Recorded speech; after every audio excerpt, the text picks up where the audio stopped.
Hello students, good evening. कैसे हैं आप सब? Seeing you all after a very very long time. Avani, hi. Quickly tell me, am I audible, visible? एक बार आप मुझे बता दीजिए।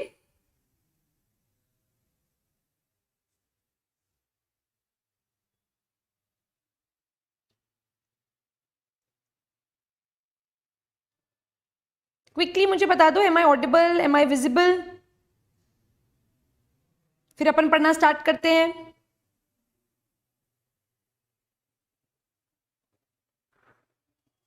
Okay, Divyansh Chatterjee, very good. Kareena, hello Kareena. Avani, please audible in. Thank you Divyan. Okay Divyan, that is very good कि आपने सारे recorded lectures देख लिए हैं और आज से आप लाइव लेक्चर्स देखेंगे। सो लाइव लेक्चर्स में अपन एक फ्रेश टॉपिक स्टार्ट करेंगे from today, that is cell division. N S H J S के पॉइंट ऑफ व्यू से बात करूं तो प्रीवियस पेपर्स की अगर बात करूं तो काफी क्वेश्चंस पूछे जा चुके हैं इस टॉपिक से, एंड एक्सपेक्टेड रहता ही है कि ये टॉपिक काफी वेटेज वाला है, काफी इंपॉर्टेंट और काफी कंसेप्चुअल टॉपिक है। ठीक, hi, hello, hi Prithvi, hi Kareena, hi childhood, great to see each one of you. बहुत I also missed you a lot. इतनी टाइम से अपनी क्लासेस नहीं हुई तो मैं भी आप सबको याद कर रही थी। कुछ स्टूडेंट्स टेलीग्राम पे कनेक्टेड थे मेरे पास। प्रतीक, हाय। मैं कहाँ थी? मैं जैसे समर वेकेशंस होती ना आप लोगों की, आपको भी ब्रेक मिलता है, तो मैंने भी एक छोटा सा एक ब्रेक ले लिया था, एक छोटी सी वेकेशंस। बट अब अपन, या I remember childhood, your name is Rohit. Pratik, very good evening. Yes, very good. Prithvis, if I am pronouncing your name correctly. Ashim Garg, I do remember you.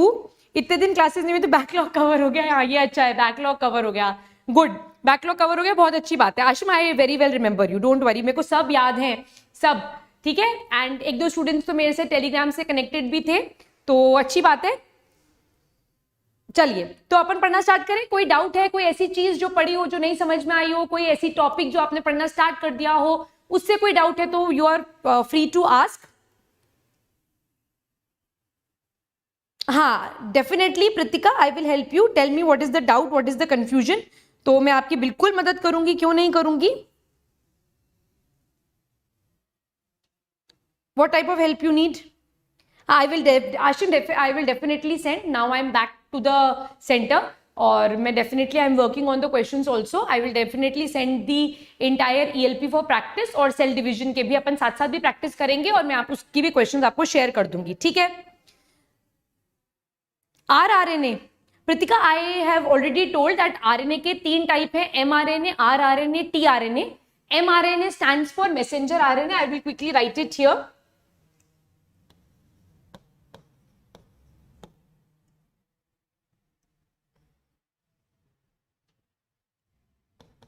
mRNA, this is messenger RNA. Then we have rRNA, that is ribosomal RNA, जो कि nucleolus में बनता है, protein synthesis के काम में आता है. And tRNA, that is transfer RNA. So these are basically the 3 different types of RNA. This is formed in the nucleolus. This is formed with the help of DNA by the process of transcription, and they help in the process of protein synthesis.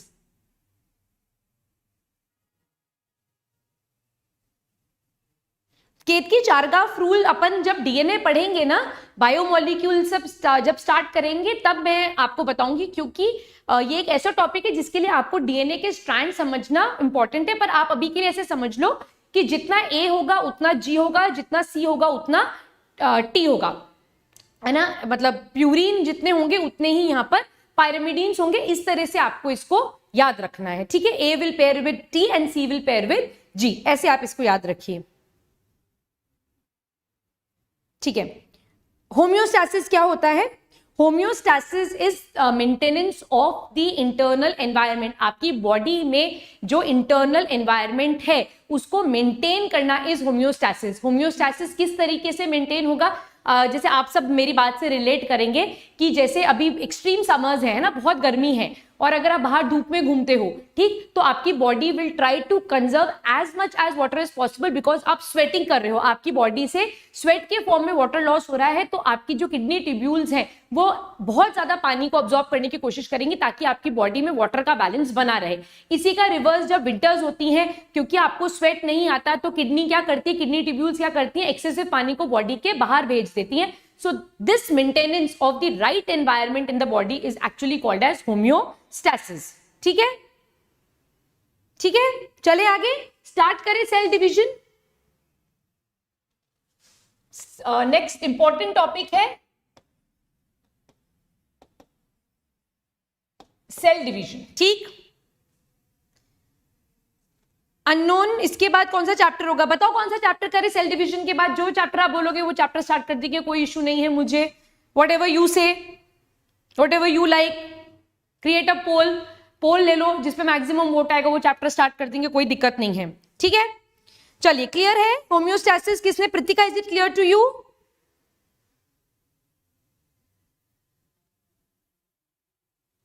Biomolecule start करना है, tissue आपकी जो मर्जी, चलो decide करते हैं। Cell, जब तक सेल डिवीजन खत्म करेंगे, मीनवाइल अपन डिसाइड कर लेंगे, एक बार वेटेज ले लेंगे कि बहुत इंपॉर्टेंट वेटेज वाला जो चैप्टर होगा वहां से मैं स्टार्ट कर दूंगी। ठीक है, okay Pritika, very good. Control coordination, plasmodesmata, plasmodesmata is a connection between the, जैसे एक ट्यूब बन जाती है, सपोज ये दोनों सेल्स हैं, आप यहाँ पे देखो, देखो these two are the cells, suppose ये सेल्स है, ठीक है, तो यहां पर इन दोनों के बीच में आपको ये सेल इमेजिन हो रहा है, ये एक सेल और ये एक दूसरा सेल, तो इन दोनों के बीच में ये जो एक ट्यूब है, this connection between the two adjacent sales results in the formation of plasmodesmata. ये जो प्लाज्मोडेस्माटा है ये एक कनेक्शन है बिटवीन टू एडजेसेंट सेल्स। यहां पर बेसिकली एंडोप्लाज्मिक रेटिकुलम प्रेजेंट होता है। The ER that is present in the plasmodesmata is called as desmotubule, और ये एंडोप्लाज्मिक रेटिकुलम एक कंटिन्यूएशन बनाता है बिटवीन टू सेल्स। सो ये प्लाज्मा मेम्ब्रेन्स के एक्सटेंशन में एक कनेक्शन है जिससे दो सेल्स के साइटोप्लाज्म एक दूसरे से कम्युनिकेट कर लेते हैं, तो it basically helps in the process of transportation. ठीक है,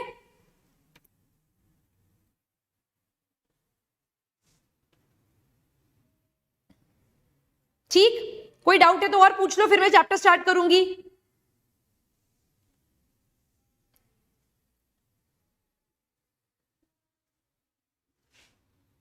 ठीक है, और आरएनए का बेसिक यूनिट, आरएनए बेटा बेसिकली राइबोन्यूक्लिक एसिड्स है जिसमें पेंटोज शुगर होती है, नाइट्रोजनस बेस होते हैं और एक फॉस्फेट ग्रुप अटैच रहता है। ठीक है, यहां पर भी प्यूरिन्स और पायरिमिडीन्स होते हैं।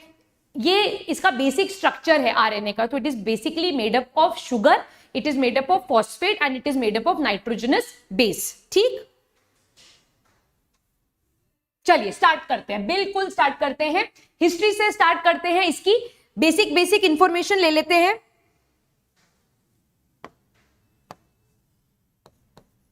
एक साइंटिस्ट के बारे में पढ़ा था अपन ने सेल चैप्टर में, रुडोल्फ वर्चो।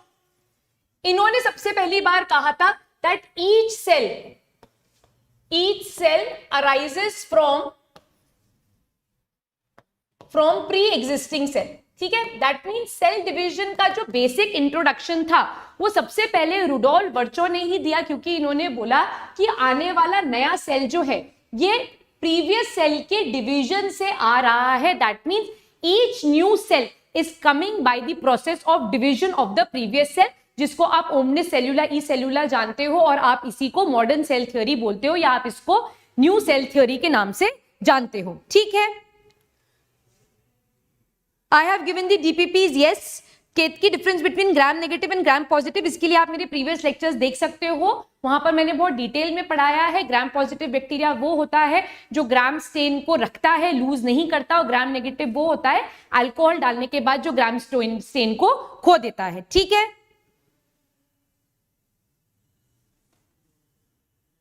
कितने दिन लगेंगे किस चीज को खत्म करने में, किस चीज को खत्म करने में टाइम लगेगा? एक और साइंटिस्ट थे स्ट्रासबर्गर, उन्होंने बोला that nuclei is also formed nuclei is also formed from the pre-existing ones.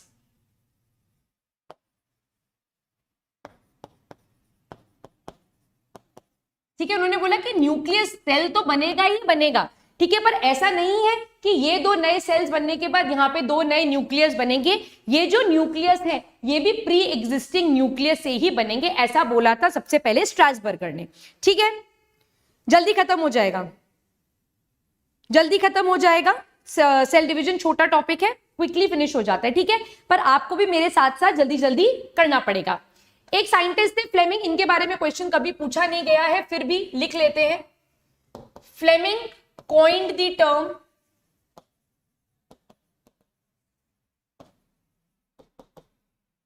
Mitosis. Fleming ने कॉइन करी थी टर्म माइटोसिस। एक साइंटिस्ट थे फार्मर एंड मूर, मूरे भी बोलते हैं इनको, ठीक है,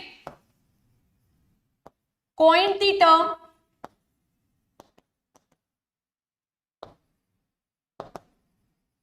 ही कॉइंड द टर्म मियोसिस। ठीक है, तो ये बेसिक इंफॉर्मेशन थी। अब क्वेश्चन ये अराइज होता है that what is the need for a cell to divide. Cell divide ही क्यों होता है, कोई मुझे आंसर देगा? Why does a cell divide, question है ये, सेल क्यों डिवाइड करता है, आंसर दीजिए मुझे। टू रिप्रोड्यूस, ओके, और continuation of species or to replace the dead cells,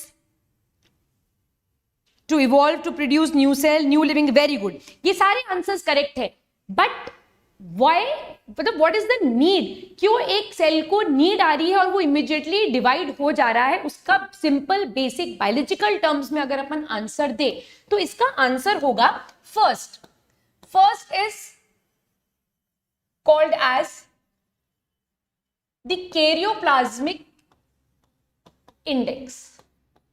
ठीक है, एक बेचारे सिंपल अमीबा को क्या पता चलेगा कि मुझे मेरी स्पीशी कंटिन्यू करनी है, मुझे अपने आप को रिपेयर करना है, अब मुझे दो में डिवाइड हो जाना चाहिए, ये उसको कैसे पता चलेगा? क्योंकि सेल के अंदर कुछ आप उसे कैसे समझ सकते हैं, कुछ सेट पैटर्न प्रेजेंट है, वो रेशियो चेंज होते ही, वो वैल्यू चेंज होते ही क्या हो जाता है, सेल इमीडिएटली डिवाइड हो जाता है। So one of the reason for the cell to divide is called as the karyoplasmic index, और more precisely अगर मैं बोलूं, when this Ki value changes the cell divides। अब अपने को ये समझना पड़ेगा that what is karyoplasmic index, और कुछ बुक्स में it is also called as कर्न प्लाज्म इंडेक्स, तो दोनों बातें यहां पर करेक्ट है। ठीक है, सर्वाइव। ठीक, अब Ki क्या होता है, देखिए ध्यान से समझना, इस बात को, बहुत इंपॉर्टेंट बात है, एकदम ध्यान से, पेन छोड़ दीजिए, पहले मेरी बात सुनिए उसके बाद कॉपी करिएगा। Ki is equal to volume of nucleus, जिसको रिप्रेजेंट किया जाता है ऐसे, by volume of cell minus volume of nucleus. ठीक है, Pratik for body to grow, body tissue repair, हाँ बिल्कुल करेक्ट है। ठीक है, देखो प्रतीक, यहां ध्यान से देखो, ये Ki का फॉर्मूला है। ठीक है, इसको अगर अपन शॉर्ट में लिखे तो क्या मैं इसको ऐसे लिख सकती हूं, ध्यान से देखो, Ki is equal to volume of nucleus by volume of cell minus volume of nucleus, हाँ या ना? क्या मैं इसको ऐसे लिख सकती हूं, जल्दी बताओ, क्या मैं इसको ऐसे लिख सकती हूं? प्रतीक, केतकी, सुमित, बहुत सारे स्टूडेंट्स हैं, Anant, Divyan, Rohit, can I write it like this? Can I write it like this? Yes, I can write it like this, yes, very good. So can Ki be written as volume of nucleus by volume of cytoplasm? अगर मैं किसी cell से nucleus के volume को subtract कर दूं, so what will I get? I will get the volume of cytoplasm. So Ki is basically what? Volume of nucleus by volume of cytoplasm. क्या यहां तक मेरी बात चमक गई है सबको? सबको चमक गई है तो बल्ब जला दो ताकि नए बच्चों को भी पता चले, जो फर्स्ट टाइम मेरी क्लास में आए हैं, कि अगर हमको कोई चीज समझ में आती है तो हम सबसे पहले क्या जलाते हैं? बल्ब जलाते हैं। तो अगर बात समझ में आ गई है तो बल्ब जला दिए जाए। ठीक है, ऐसे लिख सकते हैं। ओके, अब अगर ऐसे लिख सकते हैं तो आप मेरी बात से 100% अग्री करेंगे कि जो Ki है that this is inversely proportional to the volume of cytoplasm। हाँ या हाँ? हाँ या हाँ? अगर मैंने ये फॉर्मूला निकाला है तो कैरियोप्लाज्मिक इंडेक्स जो है वो साइटोप्लाज्म के वॉल्यूम के इनवर्सली प्रोपोर्शनल है। ठीक है, अब अपन जब सेल चैप्टर डिस्कस कर रहे थे तो अपन ने एक चीज पढ़ी थी और एक चीज समझी थी, वो ये थी कि सेल जो है वो मेटाबॉलिकली एक्टिव है और सारे मेटाबॉलिज्म जो है या सारी मेटाबॉलिक एक्टिविटी जो है वो साइटोप्लाज्म में होती है। तो अगर सेल का साइटोप्लाज्म का वॉल्यूम बढ़ेगा तो Ki की वैल्यू घटेगी। क्या ऐसा होगा? अगर साइटोप्लाज्म का वॉल्यूम बढ़ेगा तो Ki की वैल्यू घटेगी। तो जैसे ही Ki की वैल्यू घटती है सेल डिवाइड हो जाता है। ऐसा क्यों होता है? क्योंकि अगर साइटोप्लाज्म का वॉल्यूम बढ़ता चला जाएगा न्यूक्लियस उतना ही रहेगा। तो न्यूक्लियस के लिए ये पॉसिबल नहीं होगा कि वो पूरे सेल को कंट्रोल करे और न्यूक्लियस अपनी ओनरशिप नहीं छोड़ेगा, वो इंस्ट्रक्शन देगा कि अब आप डिवाइड हो जाओ। जैसे इसका एक बहुत कॉमन एग्जांपल लेते हैं। अच्छा, ओके, वेरी गुड अनंता, अगर आपको ये पता है तो एक एग्जांपल देखो। आपकी क्लास में, आपके बैच में अगर 20 स्टूडेंट्स हैं तो एक टीचर सफिशिएंट है उसको कंट्रोल करने के लिए। ठीक, वो बच्चे 20 से बढ़कर अगर 50 हो जाते हैं तो भी टीचर सफिशिएंट है, उसको कंट्रोल कर लेगा। पर अगर वो बच्चे 50 से 80 हो जाते हैं तो टीचर के लिए थोड़ा डिफिकल्ट होगा, बट वो उसको कंट्रोल कर लेगा। बट यही बच्चा अगर 80 से बढ़कर 1000 हो जाएगा तो बेचारा अकेला टीचर उन बच्चों को कंट्रोल नहीं कर पाएगा। तो वो क्या बोलेगा? अब आप 2 बैचेस में डिवाइड हो जाइए, अब आप 2 सेक्शंस में डिवाइड हो जाइए। क्योंकि टीचर अपनी जो ओनरशिप है, टीचर का जो मतलब जो हेडक्वार्टर है, वो अपने राइट्स को नहीं छोड़ेगा। वो क्या करेगा? आप डिवाइड हो जाओ, डिवाइड एंड रूल की पॉलिसी खेलेगा यहाँ पर न्यूक्लियस। और जैसे ही साइटोप्लाज्म का वॉल्यूम बढ़ने लगेगा, Ki की वैल्यू घटने लगेगी, तुरंत सेल क्या करेगा? तुरंत न्यूक्लियस क्या करेगा? डिवाइड एंड रूल लगाएगा और 2 पार्ट्स में डिवाइड हो जाएगा। और हेड कौन रहेगा? हेड खुद ही बना रहेगा। क्या ये पॉइंट समझ में आ गया है मेरे बच्चों को? क्या ये पॉइंट समझ में आ गया है? केतकी मैं वापस से समझाती हूं, बाकी जिन स्टूडेंट्स ने सुनी है मेरी बात, क्या उनको ये पॉइंट चमक गया है?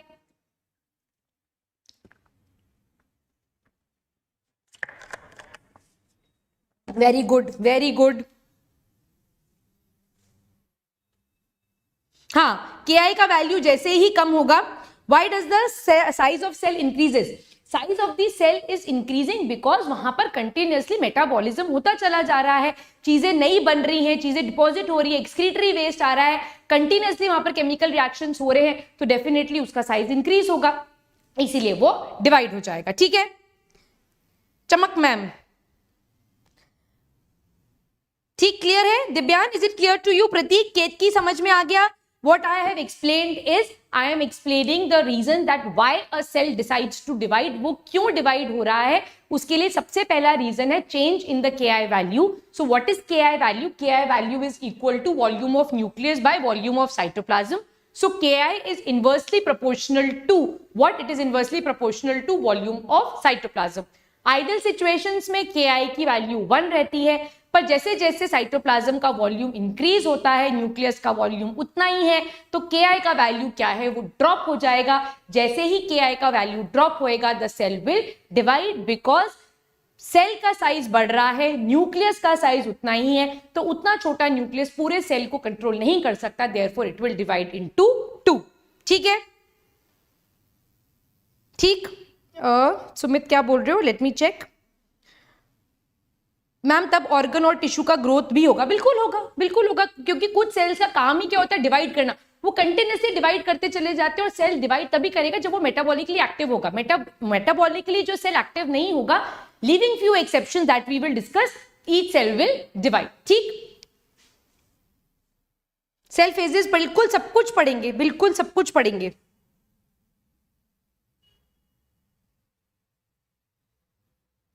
ओके, मैम डायग्राम में तो न्यूक्लियस बहुत बड़ा दिखाते हैं, how is it possible for nucleus cytoplasm ratio to be, जैसे ही ये रेशो चेंज होता है ना, ये चेंज होता है तब सेल डिवाइड करता है। अब आप नेक्स्ट पार्ट से समझेंगे कि कैसे होएगा। Second reason for a cell to divide is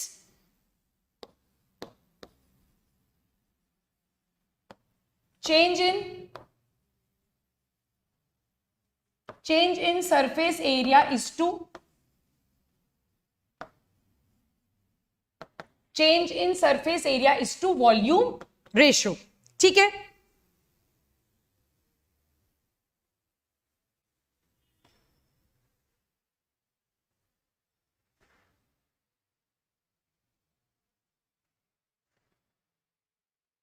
एक सेकेंड, मैं सारे डाउट्स एक साथ लूंगी। मैम इतना स्लो कोर्स करा रहे हैं, सिलेबस कंप्लीट नहीं होगा एग्जाम तक। Roshan don't worry about it, leave that tension on me, syllabus 100% complete होगा, ये मैं बोल रही हूं आपको। आशिम मैम जो सेल डिवाइड नहीं करते हैं, जैसे नर्व सेल, उनका इंक्रीज नहीं होता, नहीं उनका साइज इंक्रीज नहीं होता है, ठीक है। उनके केस में मेटाबॉलिज्म हो रहा है, but their mechanism is like that the size will not increase, their values will be fixed, ठीक है। बसाल्ट मतलब Pratik, can you just retype what you want to ask. Roshan don't worry about this, leave that on me, आप पढ़ाई करो, है ना, मेरे ऊपर वो टेंशन छोड़ दो।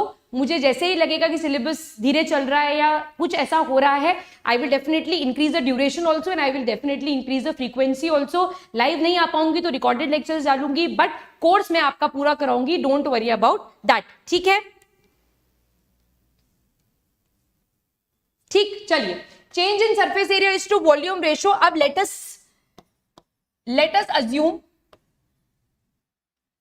assume that cell is equivalent to a cuboid. थोड़ी देर के लिए अपन इमेजिन कर लेते हैं कि सेल क्या है, एक क्यूबॉइड है। So what is the surface area of cuboid? It is 6a square. What is the volume of cuboid? a cube. Agree करते हो? ठीक है, तो 6a square is to a cube, that means मैं इसको 6 is to a के form में लिख सकती हूं, right. So now this is the cube that I have and this is my cell, ठीक। अब यहां पर आप वैल्यू पुट करके देखो, एक बार a को 1, एक बार a को 2, एक बार a को 3, एक बार a को 4, एक बार a को 5, ऐसे वैल्यूज आप पुट करके देखो इस रेशियो में, ठीक है। तो जैसे जैसे सेल का साइज इंक्रीज होगा, जैसे जैसे सेल का साइज इंक्रीज होगा, the ratio of surface area is to volume will decrease.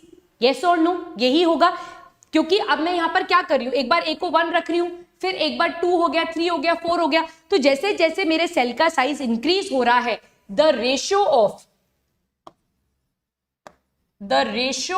Of surface area is to volume is decreasing as the cell shows growth। तो जैसे ही ये surface area is to volume का ratio घटने लगेगा, तभी cell क्या हो जाएगा, it will divide. Is this point clear? क्या ये पॉइंट समझ में आ गया है? हाँ, sorry, I am so sorry, my bad, sorry. Ketaki, thank you so much, it is a Q, ठीक है, ठीक है, ठीक, क्लियर है? ठीक है, तो 6a स्क्वायर, जैसे ही किसी भी सेल के surface area is to volume का रेशियो घटने लगेगा, ठीक है, जैसे ही सेल के surface area is to volume का रेशियो घटने लगेगा, और वो क्यों घटने लगेगा? क्योंकि सेल ग्रोथ शो कर रहा है, वैसे ही सेल क्या कर जाएगा, द सेल विल डिवाइड, ठीक है, ठीक, क्लियर है? ठीक, अनंता क्लियर है? सबको क्लियर है? Pratik, Divyan, Ketki, thank you so much, done.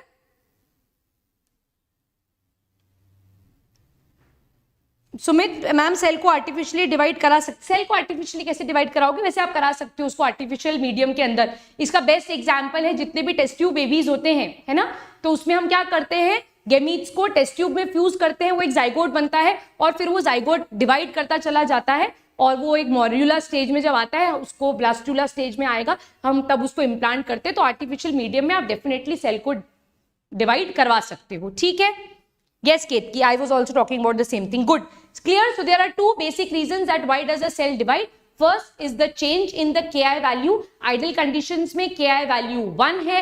जैसे ही ये वैल्यू डिक्रीज होती है, वैल्यू कब डिक्रीज होगी? जब साइटोप्लाज्म का वॉल्यूम बढ़ेगा तब। दूसरा, जब surface area is to volume का रेशियो चेंज होगा। ये जो क्वेश्चन है surface area is to volume, ये एनएससी जेएस में पूछा गया था 2016-2015 के एग्जाम में। तब यही पूछा गया था that under what circumstances the cell will divide. So the answer was decrease in the surface area is to volume ratio, the cell will divide. Is it clear to you? I hope इसमें कोई बहुत ज्यादा दिक्कत वाली बात है नहीं, यहाँ पर सारी चीजें आपको समझ में आ गई होंगी, ठीक है।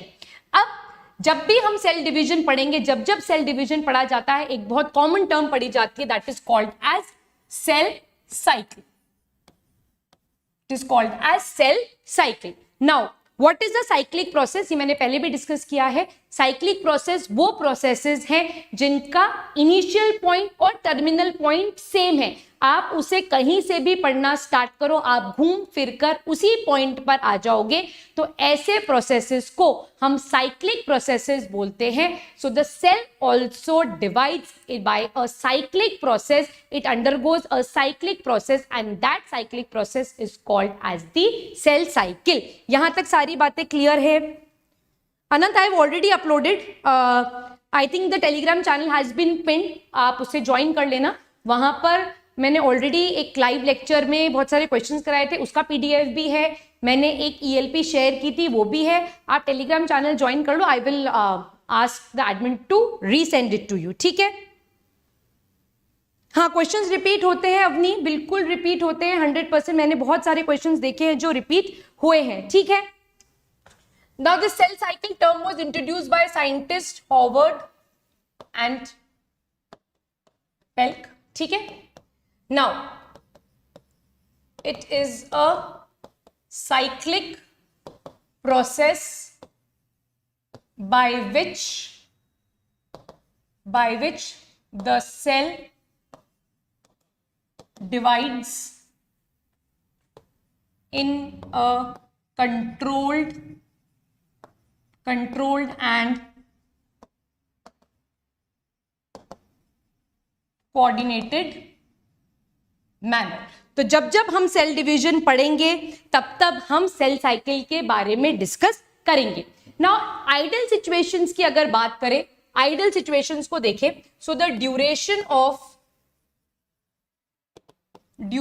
Of cell cycle is 24 hours, यानी 24 घंटे में एक सेल डिवाइड कर जाता है, ठीक। बट ये कोई थंब रूल नहीं है। अगर मैं बात करूं यीस्ट की, अगर मैं बात करूं बैक्टीरिया की, अगर मैं बात करूं लिवर सेल्स की, तो वो 24 आवर्स से कम टाइम में डिवाइड कर जाते हैं, ठीक है। बट एक आइडियल सिचुएशन की बात करें, ऑन एन एवरेज की बात करें, तो सेल साइकिल का ड्यूरेशन होता है 24 hours. Now this cell cycle, this point is extremely important. Cell cycle is controlled by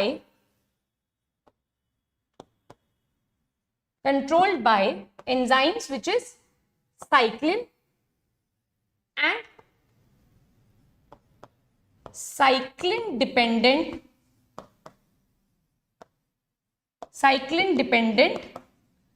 kinase which is commonly called as CDKs। तो सेल साइकिल को कंट्रोल करने के लिए बहुत सारे फैक्टर्स काम में आते हैं, है ना। बहुत सारे जेनेटिक फैक्टर्स हैं, एनवायरमेंटल फैक्टर्स हैं, न्यूट्रिशनल फैक्टर्स हैं, बहुत सारे फैक्टर्स हैं। बट अगर हम internal in depth cell cycle की बात करते हैं तो सेल साइकिल कंट्रोल की जाती है by enzymes which is known as cyclin and cyclin dependent kinase which is called as CDK. तो ये सेल साइकिल के जो कंट्रोल पॉइंट्स हैं, सेल साइकिल के जो चेक पॉइंट्स हैं, वो अपन लास्ट ऑफ द चैप्टर में डिस्कस करेंगे, क्योंकि तब आपको चैप्टर की एक क्लैरिटी आ चुकी होगी, ठीक है।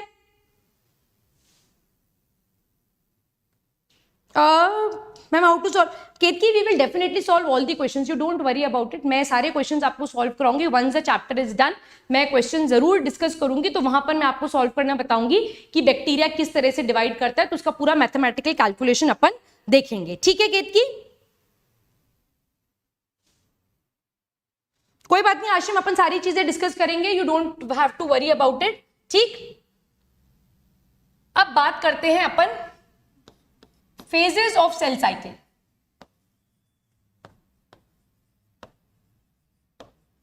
ठीक है, so cell cycle is broadly divided into two phases.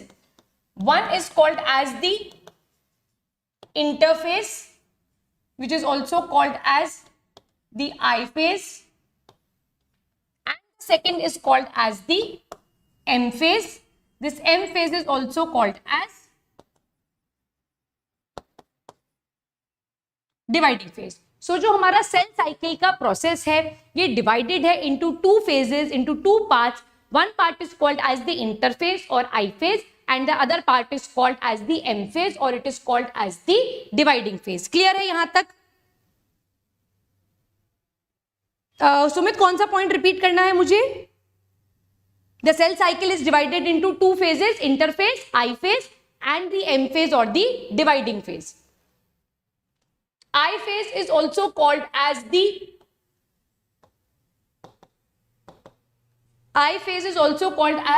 the non-dividing phase.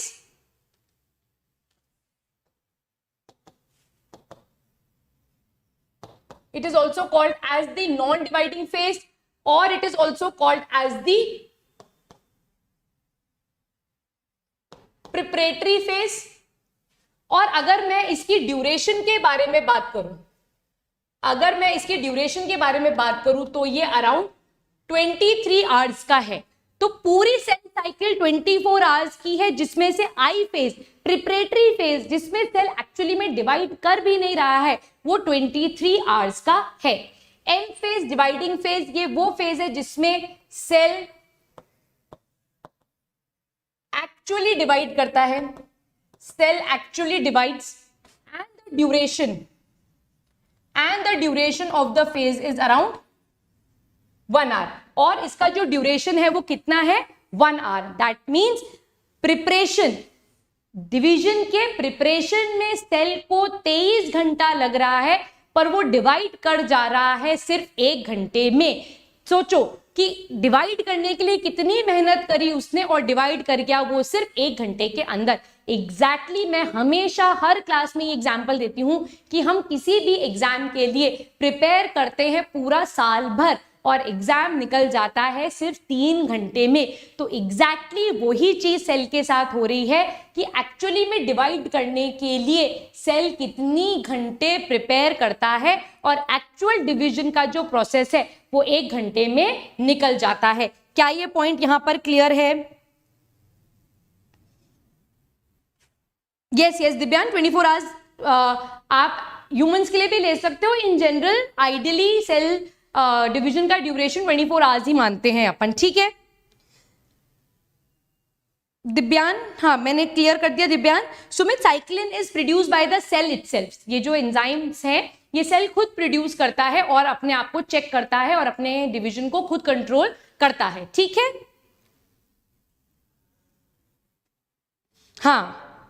हाँ प्रतीक, 1 घंटे में डिवाइड हो रहा है. आप भी एग्जाम 3 घंटे में ही दोगे, बट वो 3 घंटा आपकी जिंदगी का कैसा जाएगा वो डिपेंड करेगा आपकी 1 साल की मेहनत के ऊपर. तो एग्जैक्टली सेल प्रॉपरली डिवाइड हो पाएगा या नहीं हो पाएगा वो डिसीजन इन 23 घंटों में लिया जा चुका होता है. ठीक है, क्लियर? ठीक है, चलिए अब बात करते हैं इंटरफेज की या सेल साइकिल की बात करते हैं एक बार पूरी.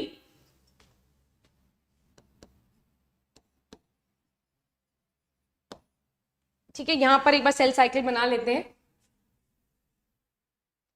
आई होप मेरे से एक बार में परफेक्ट सर्कल बन जाए. लग रहा है ना सर्कल जैसा? ठीक है ना, अब इसी से काम चलाओ, यही है बस. ठीक है, सो अगर मैं डिवीजन का पार्ट देखूं तो ये मेरा एम फेज है. ठीक है, ये मेरा एम फेज है जहां पर एक्चुअली डिवीजन हो रहा है. इसका ड्यूरेशन 1 आवर है. Ketki, I cannot read your doubt, can you please rewrite it? ठीक है, अब ये जो इंटरफेस है it is further divided into G1 phase, S phase and G2 phase, ठीक है। इसके न्यूमोनिक्स आपको कैसे याद रखने हैं? गेट सेट गो, ठीक है। तो ये जो इंटरफेज है, आई फेज है, प्रिपरेटरी फेज है, it is further divided into 3 सब phases, that is G1 phase, S phase and G2 phase. ये जीवन शाहरुख खान की मूवी वाला रावण जीवन नहीं है, ठीक है। ये सेल डिवीजन का जीवन है, that is the gap phase. Then we have the S phase, that is the synthetic phase, and we have the G2 phase, which is the second gap phase or the second growth phase, ठीक है।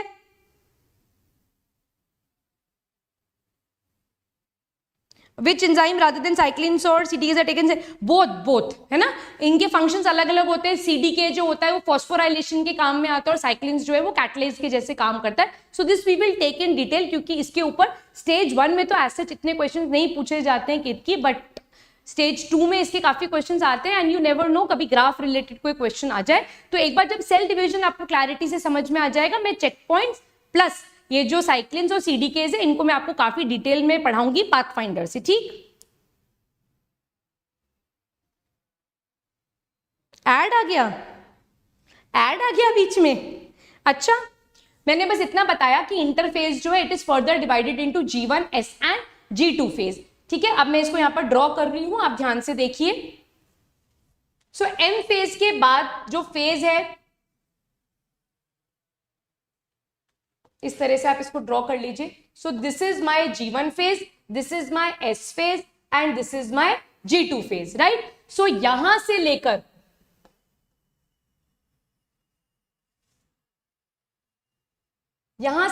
यहां तक जो phase है that is called as interphase, और ये phase जो है ये मेरा डिवीजन फेज है, which is called as the M phase. So this is only an introduction that we have started. अब मैं एक एक कर सारे फेजेस लूंगी, सबके बारे में अपन बात करेंगे और फिर अपन सेल डिवीजन के प्रोसेस को स्टार्ट करेंगे। समझ में आ गया Ananta? Is the doubt clear? मैंने रिपीट कर दिया जो आपका स्किप हुआ है, ठीक। अब अपन स्टार्ट करेंगे G1 फेज से, S फेज, G2 फेज, और फिर अपन आएंगे M फेज के ऊपर। यहां तक अगर कोई डाउट है तो प्लीज आप मेरे से पूछ लीजिए। Meanwhile let me check that do we have enough slides. Yes yes yes we have.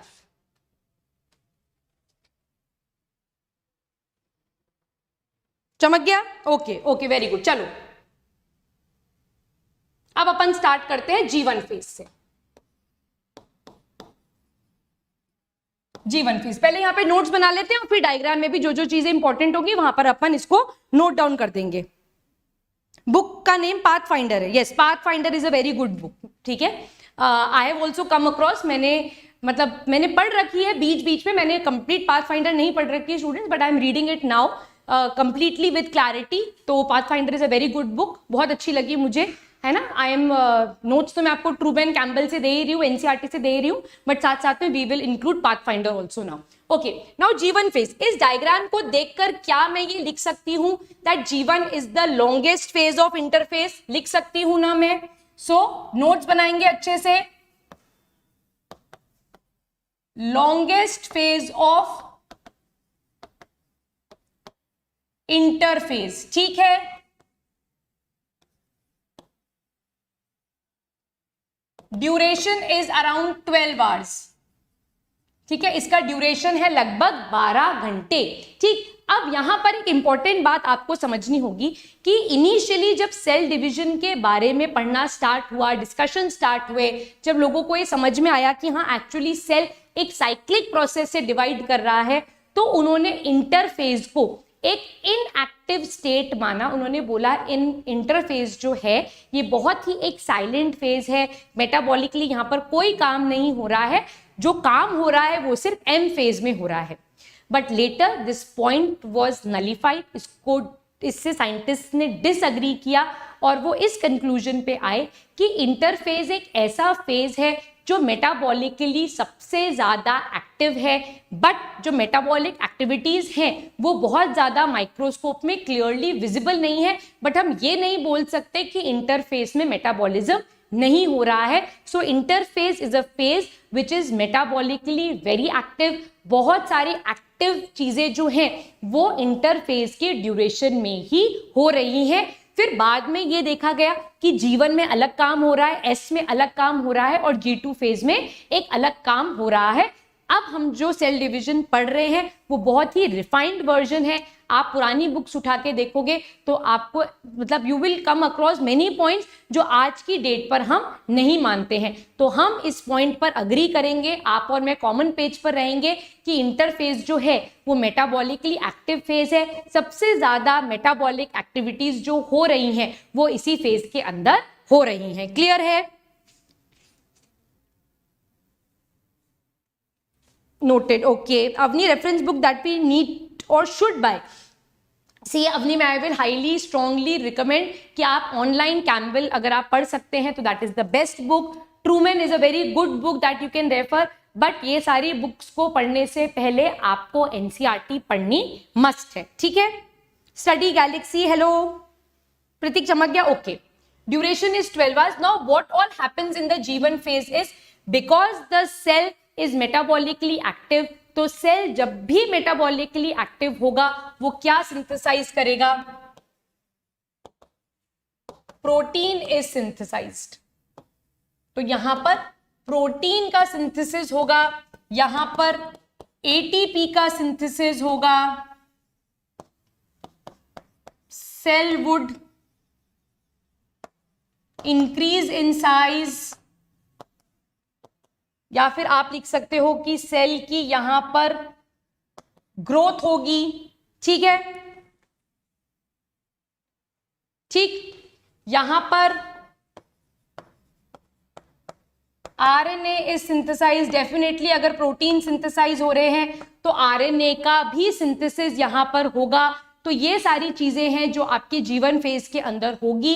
ये लॉन्गेस्ट फेज है, ड्यूरेशन 12 घंटे है. यहाँ पर आरएनए एंड प्रोटीन का सिंथेसिस होगा, यहाँ पर एटीपी का सिंथेसिस होगा. Cell would increase in size, यहाँ पर ग्रोथ होगी.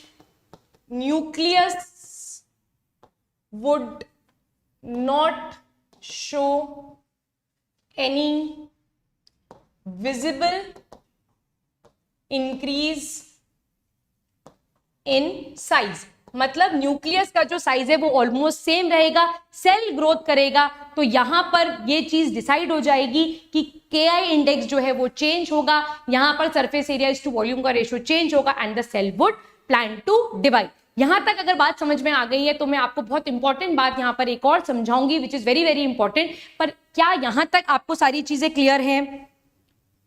हाँ आशिम, हिस्टोन प्रोटीन के बारे में मैं अभी S फेज के अंदर बात करूंगी. ठीक है?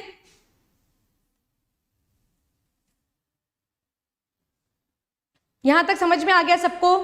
स्पेस जोन, हेलो बेटा, क्लियर है? आगे चलूं मैं. अब यहां पर अगर मैं वापस से आऊं तो ये G1 फेज के अंदर मैंने लिख दिया आरएनए का सिंथेसिस हो रहा है, प्रोटीन का सिंथेसिस हो रहा है, सेल का साइज इंक्रीज हो रहा है, एटीपी का प्रोडक्शन हो रहा है. ये सारी चीजें हो गई. बट यहां पर G1 फेज एक ऐसा फेज है जो कि इमीडिएटली आपके M फेज के बाद आ रहा है, दैट इज डिवीजन के बाद आ रहा है. And this G1 phase is also called as the first growth phase और it is also called as the first gap phase. ये वो फेज है जो ये डिसाइड करता है कि सेल का आगे फेट क्या होगा, सेल आगे अब क्या करने के लिए प्लान करेगा. तो यहां पर एक और फेज आता है, that phase is called as the G0 phase. अब G1 के अंदर 3 चीजें होती हैं.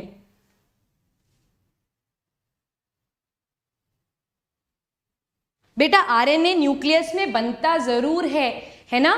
बिल्कुल बनेगा. वो जो मैसेंजर आरएनए है, जो आरएनए, वो न्यूक्लियस में बनेगा, but they are transported to the cytoplasm और वो वहां पर प्रोटीन सिंथेसिस का काम करेंगे. तो वॉल्यूम जो है वो साइटोप्लाज्म का इंक्रीज होगा, सेल का साइज बढ़ेगा. न्यूक्लियस का साइज तब तक नहीं बढ़ेगा जब तक डीएनए अपने आप को रेप्लिकेट नहीं करेगा, और डीएनए G1 फेज में कभी भी रेप्लिकेट नहीं करता है. ठीक है? I think I am very clear on this part. अगर कोई डाउट है किसी को भी तो आप मेरे से पूछ लीजिए. ठीक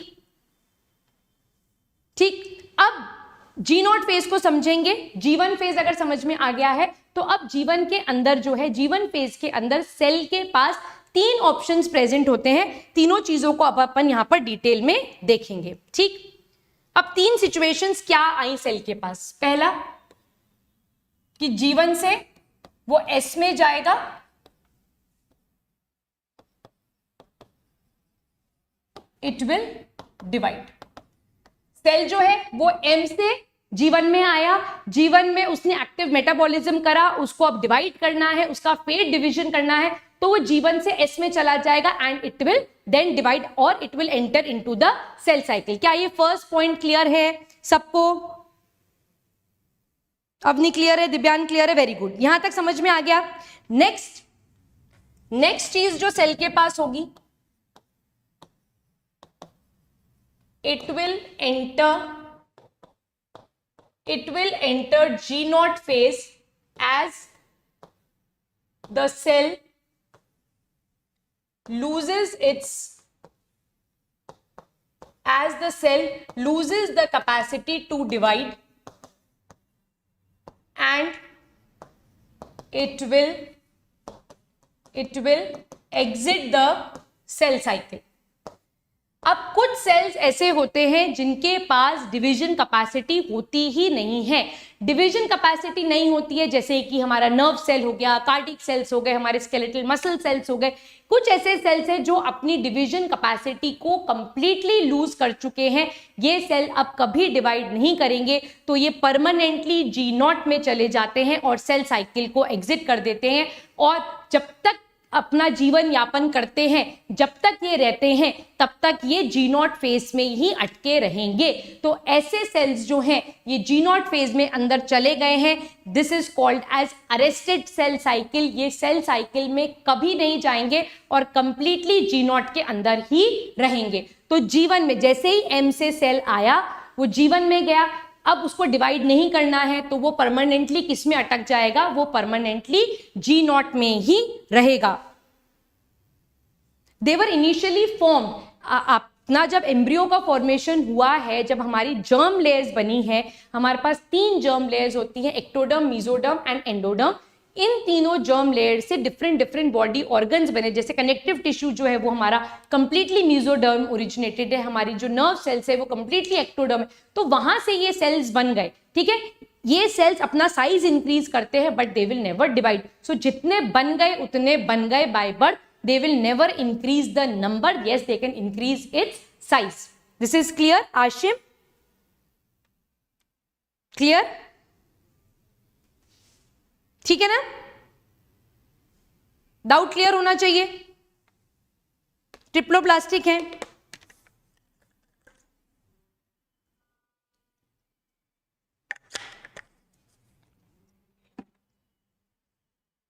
ओके। फिर सेल डैमेज होने पर चेंज कैसे करते हैं? अगर नर्व सेल्स में इंजरी होती है, कार्डिक सेल्स में अगर इंजरी होती है, to a certain degree they repair themselves, they are never replaced, they are always repaired. तो to a certain degree nerve cells जो हैं वो अपने आप को रिपेयर कर लेते हैं, बट अगर इंजरी बहुत ज्यादा है, मैसिव है, तो ब्रेन सेल्स कभी भी रीफॉर्म नहीं होंगे, ये जितने बन गए उतने ही रहेंगे। इसीलिए जो ब्रेन इंजरीज होती हैं ये बहुत डिफिकल्ट टू ट्रीट होती हैं, क्योंकि एक बार अगर सेल्स डैमेज हो गए तो अब आप कुछ नहीं कर सकते। ठीक है, आशिम क्या पूछ रहे हैं? Okay okay okay, so these are made from one another, हाँ, अनडिफरेंशिएटेड सेल्स बने, बिल्कुल करेक्ट है। थर्ड स्टेज आती है, cells are temporarily arrested in G0 but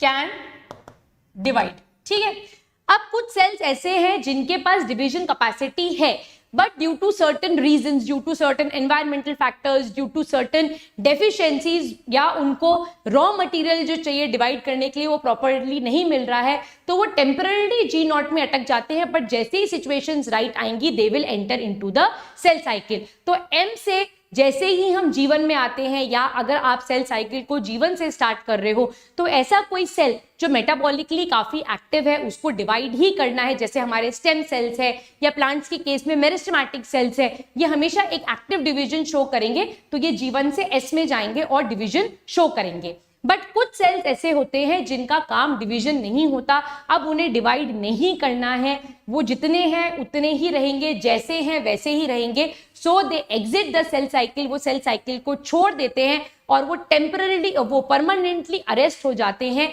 into the G0 phase और वो सेल साइकिल को छोड़ देते हैं। They will never show division. Most common example is nerve cell and our cardiac cells. अब कुछ सेल्स ऐसे होते हैं they can show division but उनके पास रॉ मटेरियल पूरा नहीं है, सिचुएशंस राइट नहीं है, इसीलिए वो डिवीजन शो नहीं कर पा रहे हैं। बट जैसे ही उनको रॉ मटेरियल मिलेगा, सिचुएशंस राइट होंगे, वो उस G2 से बाहर निकलकर जीवन में आ जाएंगे और मेटाबॉलिकली एक्टिव होकर वापस से सेल साइकिल के अंदर एंटर कर जाएंगे। तो अगर कोई सेल जीवन में है तो उसके पास 3 चॉइसेस हैं, एक डिवाइड करना, दूसरा सेल साइकिल को छोड़ के G0 में फंसे रहना, या फिर टेम्पररी G0 में रहना और बाद में सेल साइकिल के अंदर आ जाना। तो क्या ये पॉइंट मेरा क्लियर है? Hunter gaming,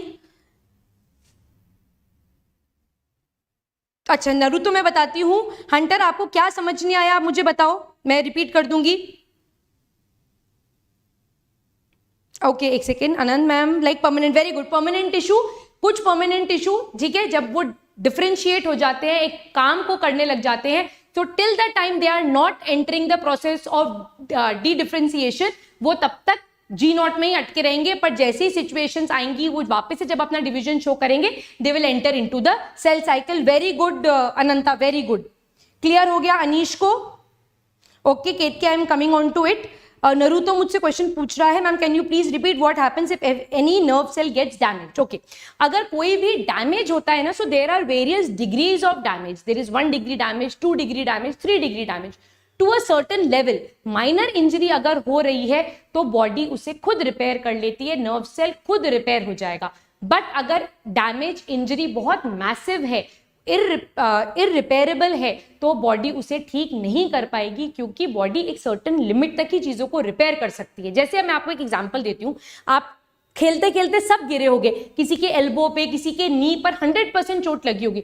so what ever the degree of injury is, कितनी भी आपको इंजरी हो जाए, आपकी स्किन सेल्स दोबारा बन जाएगी, कितनी भी लगी हो, आपकी पूरी स्किन भी छिल जाएगी तो भी धीरे धीरे आपकी पूरी नई स्किन आ जाएगी। बिकॉज यहां पर जो सेल्स हैं वो डिवीजन कैपेसिटी शो करते हैं, वो अपने आप को रिप्लेस कर लेते हैं। ठीक, वो रिपेयर नहीं कर रहे हैं, they are replacing the damage cells, they are replacing the injured cells with the new cells, right? Because यहां पर डिवीजन कैपेसिटी है।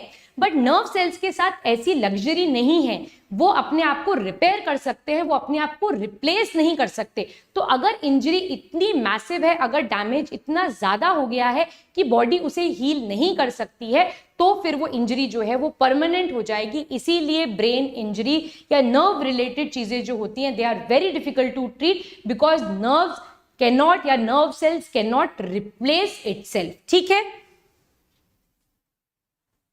Okay. Totipotency related to G0 phase, 1 second.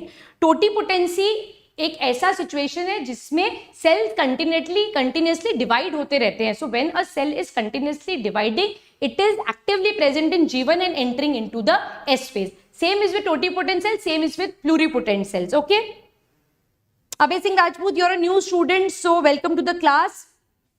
Yes, Pratik, very good. A bulb from my side, clapping from my side. That nerve cells repair themselves, but other cells can replace themselves. तो nerve cell भी कुछ certain degree तक ही खुद को repair कर सकते हैं, एक लिमिट के बाद वो भी अपने आप को रिपेयर नहीं कर सकते। तो that results in the case of permanent nerve damage. किसी ने मुझसे पूछा what happens in the case of mad, अगर मेंटल डिसबैलेंस हो रहा है तो बेटा वहां पर नर्व सेल्स के अंदर इंजरी हो रही है, that could be one of the reason, and there could be an number of reasons that your coordination is going lost. ठीक है, तो इसमें डिविजन से इसका कोई लेना देना नहीं है। ठीक, for which class it is not for any particular class Saswata, it is basically for NSCJS। Okay, ठीक। Ketki, ectoderm, endoderm, mesoderm are the germ layers. ये वो जर्म लेयर्स हैं जिससे एक कंप्लीट ऑर्गेनिज्म का फॉर्मेशन हो रहा है। हमारे डिफरेंट डिफरेंट बॉडी पार्ट्स जो हैं वो इन डिफरेंट डिफरेंट जर्म लेयर्स से बनते हैं। ठीक है। The range is from class 8 to class 10th। ठीक है, क्लियर? यहां तक क्लियर है? तो एक बार एग्जाम में पूछा गया that how can we represent, what is the correct representation for I phase. ठीक है, मैं बना रही हूं, आप मुझे बताना कि विच वन इज करेक्ट। ठीक, क्विज टाइम। दो ऑप्शंस दूंगी, एक ऑप्शन ए है, एक ऑप्शन बी है। क्लियरली विजिबल है तो मुझे बताओ। चलो 3 ऑप्शन दे देती हूं मैं आपको।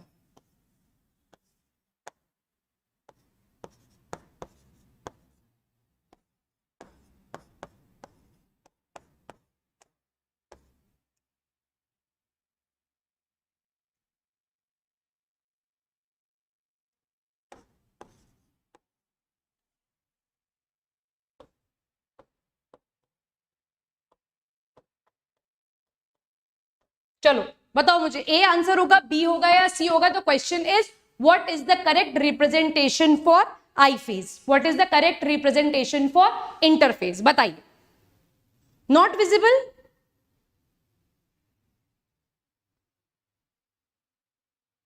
इज इट विजिबल और नॉट, या मैं दूसरी पेज पे लिखूं, दूसरा स्लाइड पे लिखूं?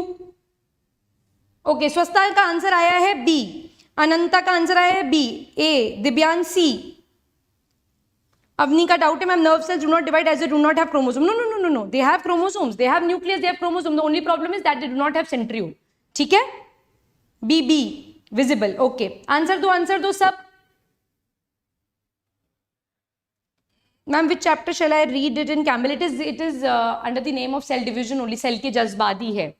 ठीक है, Ananta sorry C, Ketki A, unknown A. More answers और सोचिए। Nilay, what was your answer? Pratik, I missed your answer.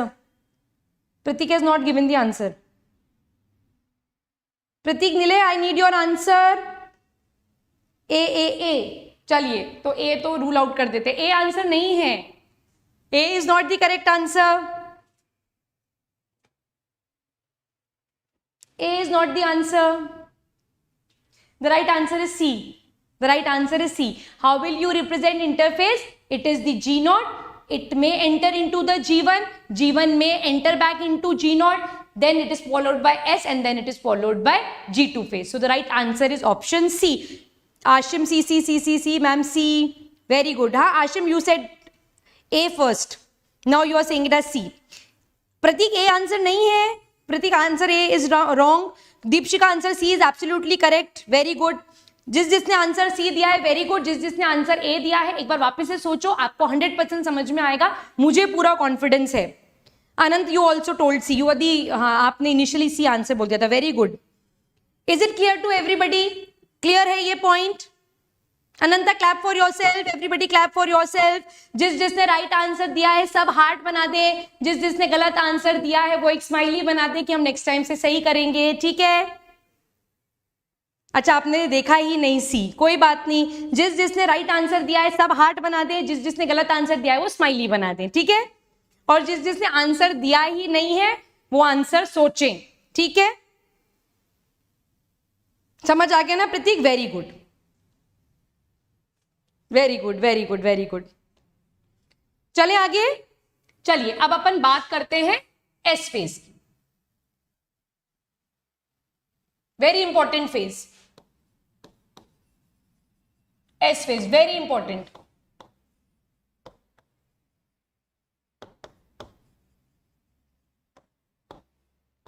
Synthesis phase.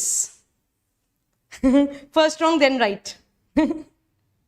ये अच्छा है Rohit, first right, first wrong then right, very good. चलो बहुत बढ़िया, समझ में आनी चाहिए, कंसेप्ट समझ में आना चाहिए, बस कंसेप्ट समझ में आना चाहिए। ठीक है, S phase also called as the synthesis phase.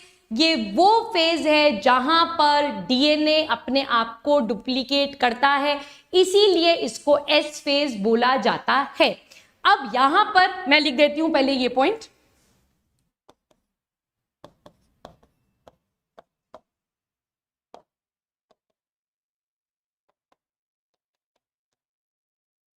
ठीक है। यहां पर 2C 4C हो जाता है, पर 2N यहां पर 2N ही रहता है, ऐसा एनसीईआरटी में क्लियरली लिखा हुआ है। अब ये फेज बहुत इंपॉर्टेंट है, अब मेरी बातों को ध्यान से सुनो, मैं बहुत इंपॉर्टेंट बात बोल रही हूं। यहां से लैग हो रहा है, लैग हो रहा है क्या?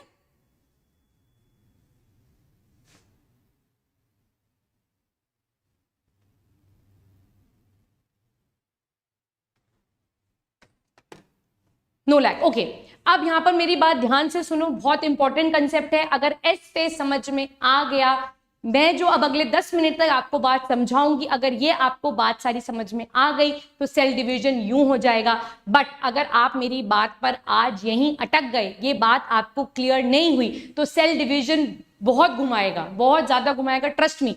मतलब मैं एज ए स्टूडेंट जब सेल डिवीजन पढ़ती थी ना, तो मुझे भी बहुत कंफ्यूजन होता था।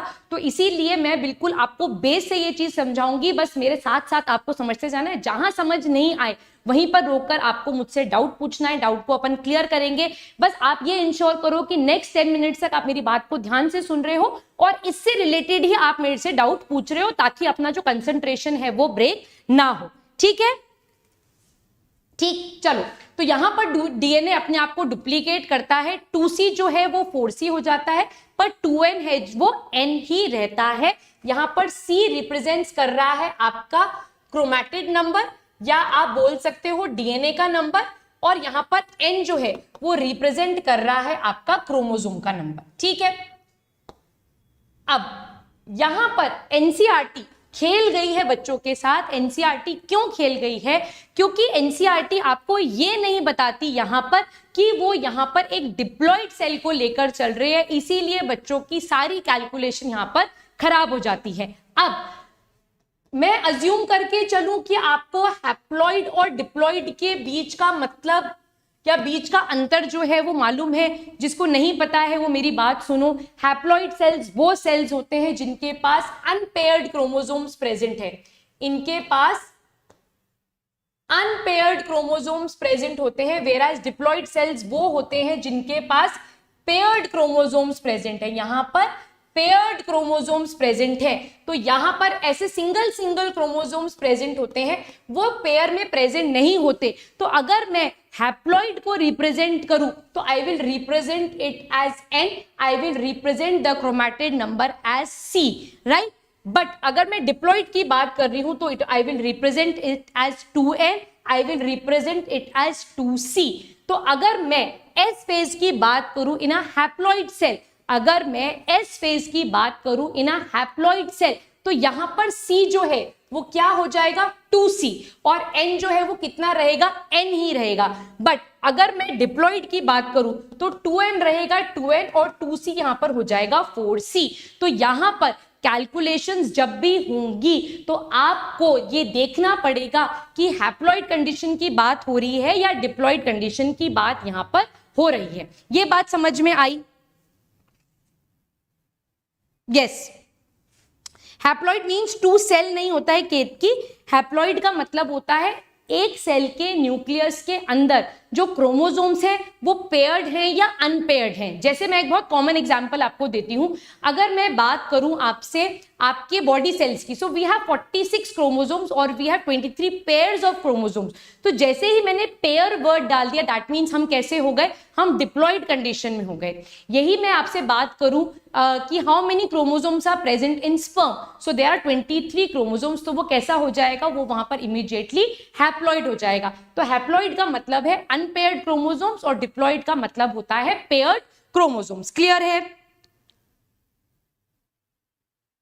हाँ, मैं Ashim I am coming on to that. Haploid refers to the presence of single set of chromosome. हाँ बिल्कुल करेक्ट है पार्थ, एब्सोल्युटली करेक्ट। डिप्लॉयड का मतलब है, यहां ध्यान से देखेंगे, ध्यान से देखो,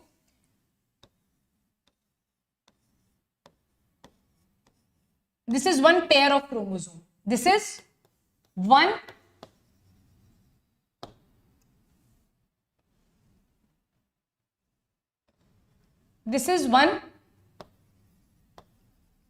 pair of chromosome, ठीक है। these are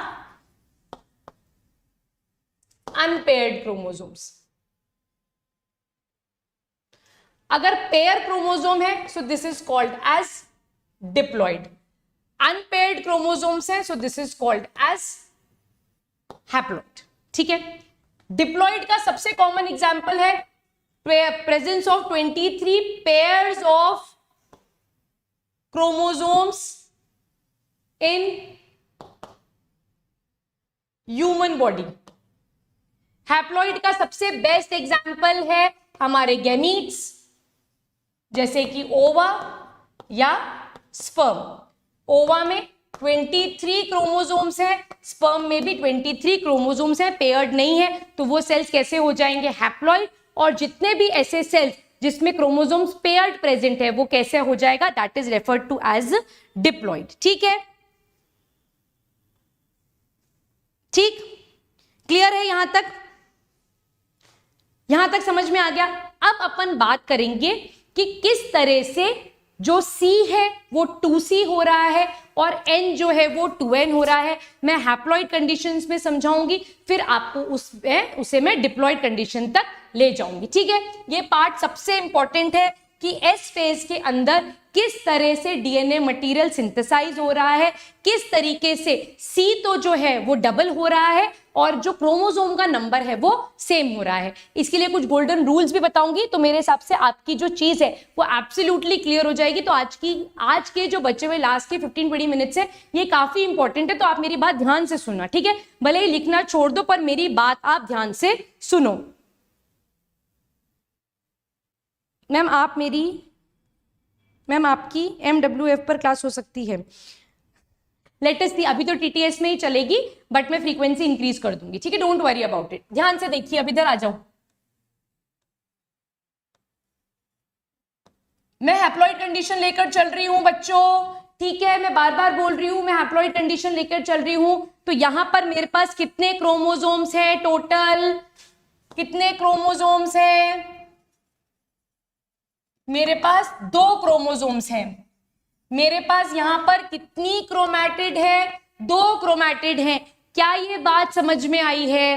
क्या ये बात समझ में आई है? मैं हैप्लॉइड सेल लेकर चल रही हूं। ठीक है, मैं हैप्लॉइड सेल लेकर चल रही हूं। ये जो मैंने लिखा है, क्या ये पॉइंट क्लियर है? ठीक है, क्लियर है? 2 क्रोमोसोम, 2 क्रोमैटिड, क्लियर। अब एस फेज के अंदर क्या होता है, ध्यान से देखेंगे मेरी बात। एस फेज के अंदर क्या होगा? ये एक क्रोमोसोम है, ये एक दूसरा क्रोमोसोम है।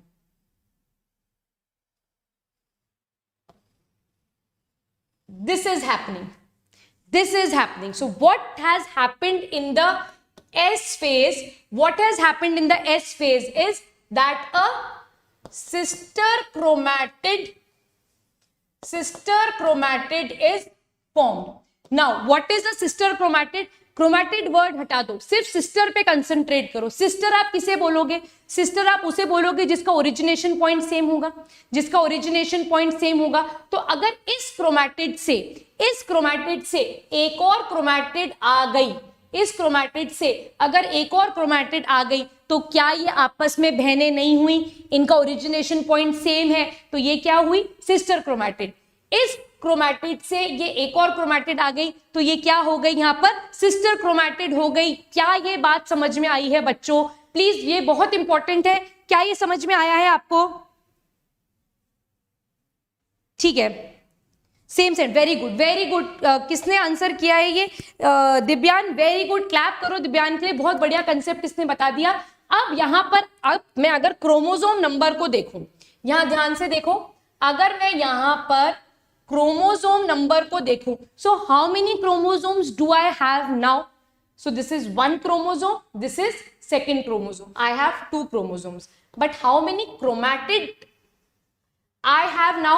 I have in total 4 chromatid. How many chromatid I have now?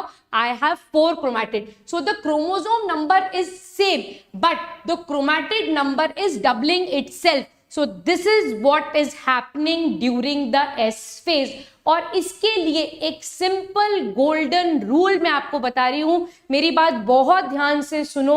कभी भी कंफ्यूजन अगर आपको होता है कि कितने क्रोमोसोम्स कितने क्रोमैटिड, तो सिर्फ एक रूल फॉलो करना कि मैम ने बताया था, कभी गलत नहीं होगा। Always count the number of chromosome, chromosome के नंबर को हमेशा काउंट करना by the number of centromere. जितने सेंट्रोमियर हैं उतने क्रोमोसोम्स हैं, जितनी आर्म्स दिख रही हैं उतने क्रोमैटिड हैं। तो 2 सेंट्रोमियर 2 क्रोमोसोम, 1 2 3 4 आर्म्स तो 4 क्रोमैटिड, जितने क्रोमैटिड उतने डीएनए। क्या ये बात समझ में आई? क्या ये पॉइंट आप सबको चमका है, हाँ या ना? नहीं दिखेंगे आशिम, बिल्कुल भी नहीं दिखेंगे, कंप्लीटली अग्री। मैं सिर्फ समझाने के लिए बना रही हूं कि एस फेज में एक्चुअली क्या हो रहा है। This won't be seen until late prophase. Okay, एक सेकेंड। पार्थ आप इसको डुप्लीकेटेड क्रोमोसोम ना बोले, आप इसे सिस्टर क्रोमैटिड बोले। Duplicated chromosome would be a wrong notion, ठीक है? आप इसे सिस्टर क्रोमैटिड बोले क्योंकि डुप्लीकेटेड क्रोमोसोम का मतलब अलग हो जाएगा, ठीक है? चमक गया Anant, very good. Prateek, very good. I will explain it one more time.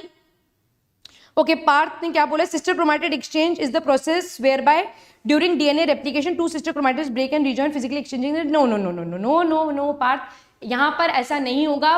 Parts जो है वो एक्सचेंज होंगे only in case of meiosis when we talk of prophase 1। जब हम वहां पर पकाइटीन की बात करेंगे तो वहां पर एक्सचेंज होगा। I am not talking of division as per now, मैं सिर्फ और सिर्फ आपसे क्लियर कट एस फेज की बात कर रही हूं, ठीक है?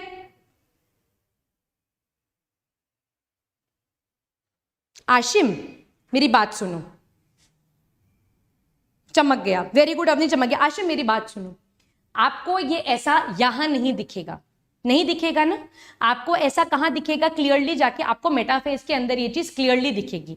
बट जो प्रोसेस है वो तो यही हो रहा है ना बेटा, प्रोसेस तो यही हो रहा है। तो समझना तो अपने को यही पड़ेगा ना कि किस तरह से क्रोमोसोम और क्रोमैटिड की गिनती अपन करेंगे। मैं आपको सिर्फ यहां पर यह समझाना चाह रही हूं कि एस फेज के अंदर जब डीएनए मटेरियल डुप्लीकेट होता है तो क्रोमोसोम का नंबर चेंज नहीं होता, सिर्फ क्रोमैटिड का नंबर चेंज होता है। और वही मैंने आपको डायग्रामेटिकली यहां पर रिप्रेजेंट किया है, ठीक है? ठीक है आशिम, आशिम एक बार मुझे बोलो कि आपको समझ में आ गया है, फिर मैं क्लियर करूंगी आगे, ठीक है? फिर एम फेज में इस कंसेप्ट को अपन लगाएंगे, बट कंसेप्ट यही समझना पड़ेगा। It is not condensed here, completely agreed, it is not condensed here. What you will see during the early prophase also, it would be intermingled threads. आपको वो उलझे हुए धागे ही देखने के लिए मिलेंगे। मैं सिर्फ समझाने के लिए आपको ये कंसेप्ट यही दे रही हूं कि एग्जैक्टली एस फेज के अंदर क्या हो रहा है। तो एस फेज के अंदर जो सिस्टर क्रोमैटिड है वो बन रही है, दैट मींस डीएनए का डुप्लीकेशन हो रहा है। डीएनए के डुप्लीकेशन की वजह से क्रोमैटिड नंबर डबल हो जाएगी, बट जो क्रोमोसोम नंबर है वो सेम रहेगा। सिर्फ उसी पॉइंट को मैं डायग्रामेटिकली आपको यहां पर बनाकर दिखा रही हूं, ठीक है?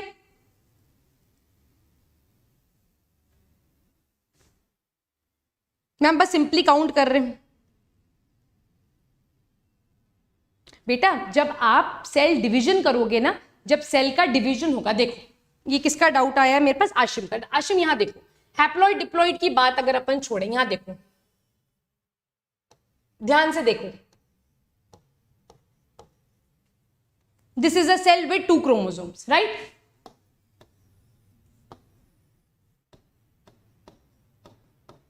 Once it will divide and the process of division would be complete, it would be seen as this, yes or no?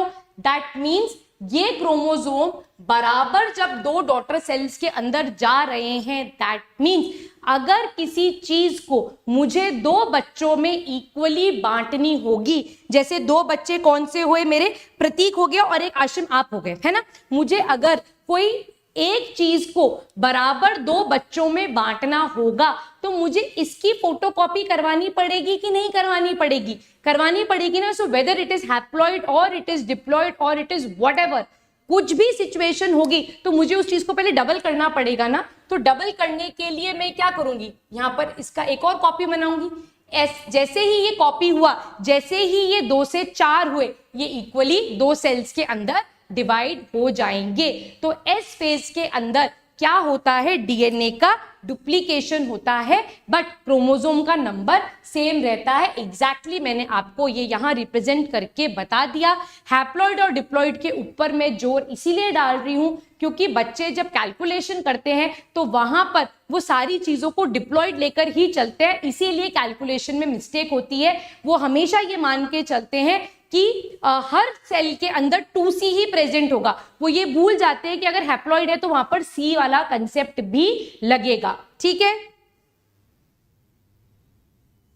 No Parth, sister chromatids will never exchange genetic material in the process of mitosis. Genetic material is exchanged only in case of meiosis. ठीक है, मैं diploid से पढ़ा दूंगी, कोई issue नहीं है आपको। Haploid diploid will not make any difference बेटा, it will not make any difference. यहां पर ये 2 क्रोमोसोम्स हो जाएंगे, है ना, 2 क्रोमोसोम्स है। अगर मैं इसको डिप्लॉइड पे लूंगी तो it would be counted as 1 pair of chromosome. बात सेम रहेगी, कंफ्यूजन नहीं होगा। आपको सिर्फ ये कंसेप्ट समझ में आना चाहिए।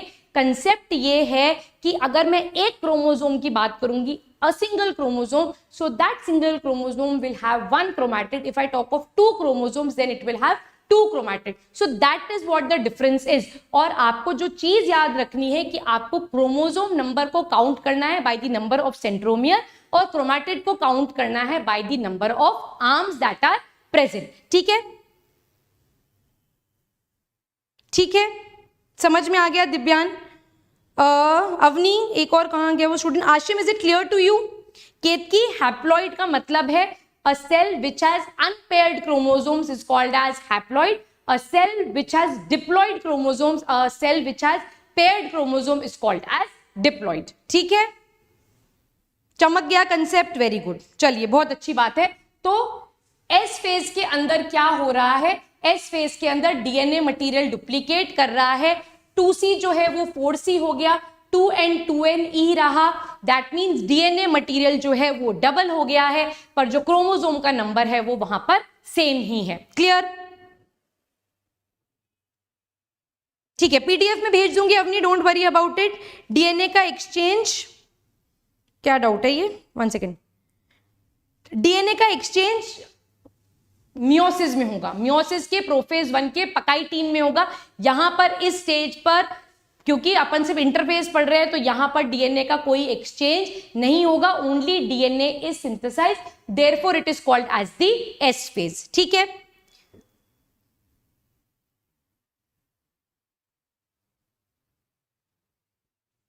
नहीं आशिफ ऐसे नहीं बोल सकते, ma'am we say that diploid up.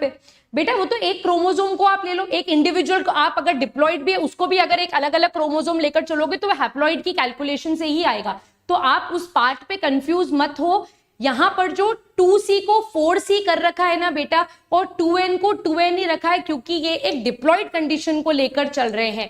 पर अगर अपन इसको हैप्लॉइड कंडीशन लेकर चलेंगे तो वहां पर C जो है वो 2C हो जाएगा और N जो है वो वहां पर N ही रहेगा।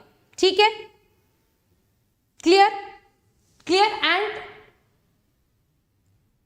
This is also a chromosome and this is also a chromosome. So what is the difference between the two? This is a dividing chromosome because it has a duplicated sister chromatid, और ऐसा chromosome जो होगा ये non dividing है because इसके पास sister chromatid नहीं है। This does not mean haploid and this does not mean diploid. इस चीज को आप ध्यान रखना। ठीक है, ये ही चीज, बस यही कंसेप्ट आपको समझना है। ठीक है, चमक गया? सबको चमक गया है? क्लियर है ये बात? ठीक, अब यहां पर एस फेज में एक और इंपॉर्टेंट चीज के ऊपर जो डिस्कशन होता है दैट इज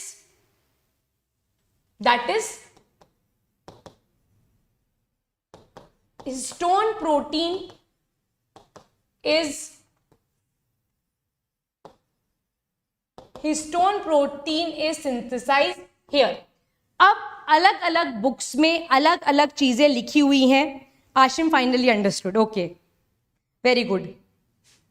मैम एक में 2 क्रोमैटिड हैं और दूसरे में 1 क्रोमैटिड है। Yes, I will teach what I will write Ananta what I will teach in the next class. Okay, finally understood. Thank you so much. Ma'am, what becomes sister chromatid after replication? That we'll talk when we talk of cell division. Don't worry, gradually आपको समझ में आ जाएगा. अनंता मैं जरूर बताऊंगी मैं next class में क्या पढ़ाऊंगी, ठीक है. अब यहाँ पर ये जो हिस्टोन प्रोटीन के बारे में बात है ना, यहाँ पर बहुत सारी अलग अलग बुक्स में अलग अलग चीजें लिखी हुई हैं. बहुत सारी बुक्स में लिखा हुआ है कि जो जीवन फेज है वहीं पर हिस्टोन प्रोटीन का सिंथेसिस हो जाता है. इवन ट्रूमैन के अंदर भी यही लिखा हुआ है कि हिस्टोन प्रोटीन जो है वो जीवन में ही सिंथेसाइज हो जाता है. बट हायर बुक्स जो है वो ऐसा बोलती हैं कि अगर हम कॉम्प्लेक्स यूकैरियोटिक ऑर्गेनिजम्स की बात करते हैं ना, तो वहां पर हिस्टोन प्रोटीन एस फेज में ही सिंथेसाइज होता है.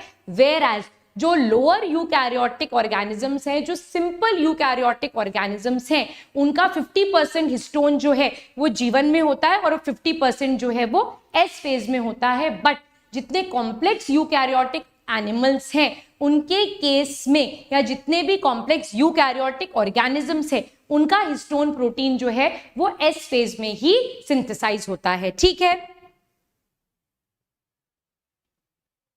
I will talk of this when I end the class. Diploid का नहीं बनाया आशिम. डिप्लॉइड का अपन बनाएंगे जब अपन एम फेज पर आएंगे ना, तब मैं आपको डिप्लॉइड से ही कैलकुलेशंस करनी बताऊंगी. आप उसकी बिल्कुल भी टेंशन मत करो. आपको कंसेप्ट समझ में आना चाहिए कि count the number of chromosome with the number of centromere, count the chromatid by the number of arms. चाहे अब आप हेप्लॉइड करो चाहे आप डिप्लॉइड करो, आपकी कैलकुलेशन गलत नहीं होगी. अगर आपको ये पार्ट समझ में आ गया है तो अब आप इसको एक पेयर लेकर चलो या आप इसको अनपेयर्ड लेकर चलो, कैलकुलेशन बेटा वही रहेगी. Calculation will not change. ठीक है, ठीक है. नाउ इसी में कंटिन्यू करेंगे towards the end of S phase. Centrioles also duplicate. ठीक है, but this is only true for case of animal cell. Only in animal cell the centrioles will also duplicate. जो सेंट्रोजोम था उसके अंदर जो पेयर्ड सेंट्रियोल था वो भी डुप्लीकेट कर जाएगा and this will ultimately help in the process of cell division. तो जीवन में सेल मेटाबॉलिकली एक्टिव है, सेल का साइज इंक्रीज होता है, आरएनए सिंथेसाइज होता है, प्रोटीन सिंथेसाइज होते हैं, एटीपी का सिंथेसिस होता है. G1 में ये डिसाइड किया जाता है that the cell will enter into the process of cell division और नॉट, और इट विल टेम्पररली और permanently arrested in G0 phase. S phase के अंदर इसको हम एस फेज बोलते हैं क्योंकि यहां पर सिंथेसिस होता है. किसका सिंथेसिस होता है? डीएनए का सिंथेसिस होता है, सिस्टर क्रोमैटिड का फॉर्मेशन होता है, बट क्रोमोसोम नंबर यहां पर चेंज नहीं होता. एस फेज के एंड पर, towards the end of S phase, what happens is that the centriole also duplicate. ठीक है, then last phase in the interphase is G2 phase. What happens in the G2 phase is cell continues to grow. यहां पर भी RNA and protein is synthesized. अब ये जो protein यहां पर सिंथेसाइज हुआ है ये कौन सा प्रोटीन है? Tubulin protein. और ये ट्यूबुलिन प्रोटीन जो है ये बेसिकली किसके फॉर्मेशन में हेल्प करेगा? It will help in the formation of spindle fibres. Cell continues to grow. Cell organelles also increased in number. ठीक है, ठीक है. आज का क्लास बहुत इंटरेस्टिंग है. हाँ, क्योंकि कंसेप्चुअल टॉपिक है ये. No Kumar Deepshika Kumari, I have not taught mitosis and meiosis, that would be in the next class. यहां पर मैंने आज इंटरफेज खत्म कर दिया है. ये G2 फेज हो गया. इसके बाद आता है हमारा M phase which is the actual division phase. यहां पर दो टाइप के डिविजन्स होते हैं, माइटोसिस और it could be meiosis. Mitosis is called as equational division, whereas meiosis is called as, it is called as reductional division. Mitosis is further divided into phases, that is prophase, metaphase, anaphase and telophase, whereas meiosis is divided into meiosis 1, meiosis 2. Okay, क्या part G2 पे cell increase in size and centromere duplicate during M phase centromere polymerise the mitosis. हाँ, आप मतलब S phase में centrioles duplicate होता है और pro phase में आने के बाद वो विजिबल होता है and they start moving apart. अभी अपन एम फेज को डिस्कस नहीं कर रहे हैं, इंटरफेज में जो मैंने लिखाया है उतना ही होगा. Yes, I will, Ritesh, I will very much take the zoology section also, 100%. अच्छा, एस फेज का ड्यूरेशन अभी लिख देती हूँ मैं, एस फेज का ड्यूरेशन भी लिख दूंगी. ठीक है, एक बार ये कंप्लीट कर दे. सो प्रोफेज, मेटाफेज, एनाफेज, टीलोफेज, यहां पर मियोसिस 1 और यहां पर मियोसिस 2. ठीक है, लास्ट स्लाइड एक बार दिखाई. ओके, देखिए, देख लीजिए.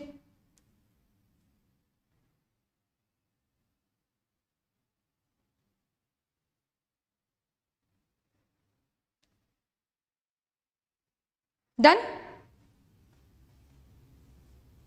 एस फेज का एस फेज इज रफली around 7 to 8 hours and G2 is for 4 to 8 hours. ठीक है, मैं लिख दूंगी अभी, डोंट वरी. ठीक है, ये क्लियर है. Prophase, metaphase, anaphase, telophase, meiosis is meiosis 1 and meiosis 2. I will take 5 minutes more. Okay, so we will talk of mitosis first. So whenever a cell is undergoing mitosis, कोई भी cell जब mitosis show करेगा, that means equational division show करेगा. तो सबसे पहले कौन सा फेज आएगा? सबसे पहले आएगा इंटरफेस. ठीक है, सबसे पहले आएगा interface which is the preparatory phase. फिर आएगा प्रोफेज, फिर आएगा मेटाफेज, फिर आएगा एनाफेज और फिर आएगा टीलोफेज. राइट, और इंटरफेज में भी क्या आएगा? G1, S और G2. सो गेट सेट गो, है ना. और इसको याद कैसे रखते हैं? India Pakistan match after toss. So this are the phases by which a cell would divide by the cyclic process. तो अगर सेल को माइटोसिस शो करना है, डिवीजन फेज शो करना है, तो उस डिवीजन फेज में आने से पहले उसे इंटरफेज में जाना पड़ेगा, जिसमें गेट सेट गो है G1, S और G2. उसके बाद prophase, metaphase, anaphase, telophase, that is India Pakistan match after toss. Is this clear?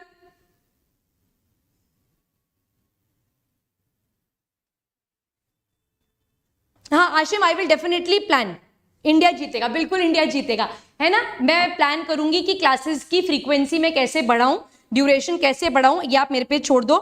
ठीक है, तो Ketki, S phase is that phase जहां पर डीएनए अपने आप को डुप्लीकेट करता है, डीएनए का नंबर जो है वो डबल हो जाता है, बट क्रोमोसोम का नंबर यहां पर सेम रहता है. ये बात समझ में आ गई? क्लियर है?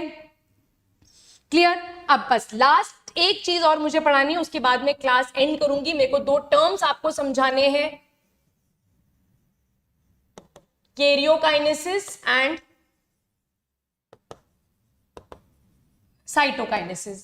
Karyokinesis is the division of nucleus, whereas cytokinesis is division of cytoplasm. So by the process of karyokinesis and cytokinesis, the division process is done. ठीक है, ठीक है, क्लियर है ये बात? यहां तक सब कुछ क्लियर है? अब यहां जाओ वापस समय चक्र पे, कहां गया वो? ये आ गया, ठीक है। यहां पर एस फेज का ड्यूरेशन 8 आवर्स, ये रफली 11 से 12 घंटे, ठीक है, और ये रफली 3 to 4 hours. This is for 1 hour. Now this is further divided into prophase, metaphase, anaphase, telophase, and then finally we have cytokinesis. So we have prophase, we have metaphase, anaphase, telophase. तो यहां तक हमारा karyokinesis खत्म होता है और last में हमारा साइटोकाइनेसिस का प्रोसेस होता है, जिसमें साइटोप्लाज्म डिवाइड हो जाता है और cell completely divides into 2 daughter cells. So firstly there is karyokinesis, that is division of the nucleus, और जैसे ही division of nucleus खत्म होता है that is followed by cytokinesis. Cytokinesis is the division of cytoplasm and the cell divides into 2 daughter cells. So अगर यहाँ पर एक daughter cell, एक सेल है, it enters into the phases, it reaches here and ultimately you get 2 daughter cells at the end of your M phase, and then the cell is again ready to enter into the cell cycle. तो यहाँ पर अपन ने cell cycle के process को खत्म कर दिया है. अब when we meet next, we will start with the prophase of mitosis, and I will try to finish the mitosis in the very next class. That would be followed by meiosis. आज की class को एक बार please दोबारा से सुनना ढंग से. S phase सबसे इंपॉर्टेंट फेज है. अगर एस फेज समझ में आ गया है तो नीट लेवल तक के आप काउंटिंग वाले क्वेश्चंस में तो कभी भी गलती नहीं करोगे. अगर कोई डाउट है तो आप मेरे से प्लीज यहीं पर पूछ लीजिए. हाँ सुमित, होता है सेल्यूलर कंटेंट का डुप्लीकेशन G2 फेज में होता है, ठीक है. फिल्टर के पानी जैसा क्लियर हो गया है, very good, clear. So we will meet very soon. Today is Thursday, will meet on Saturday, ठीक है, and I will finish off with mitosis in that very class. उसी दिन मैं माइटोसिस को खत्म कर दूंगी ताकि आपको क्लैरिटी रहे, और एक ही साथ में जब चैप्टर खत्म होता है, एक टॉपिक खत्म होता है, तो आपको जो याद रखने वाली चीज है वो भी आपको क्रिस्टल क्लियर रहती है. आपको कोई चीज लिंगर ऑन नहीं करनी पड़ती. तो कंसेप्चुअली चलेंगे, आराम से कलरफुल पेंसिल्स लेकर बैठिएगा, डायग्राम्स बनाएंगे, काउंटिंग करेंगे, और 1-2 क्वेश्चंस में आपको क्लास के ड्यूरेशन में ही करा दूंगी. अगर कोई भी डाउट आता है इस लेक्चर का भी, तो please feel free to connect on YouTube comment, और you can also post your doubts on Telegram channel जिसपे आप जुड़े हुए हैं. मैं डेफिनेटली आपको रिप्लाई करूंगी और आपके सारे डाउट्स क्लियर करूंगी. ठीक है students, so take care till then, bye, take care, all the best, let's crack it.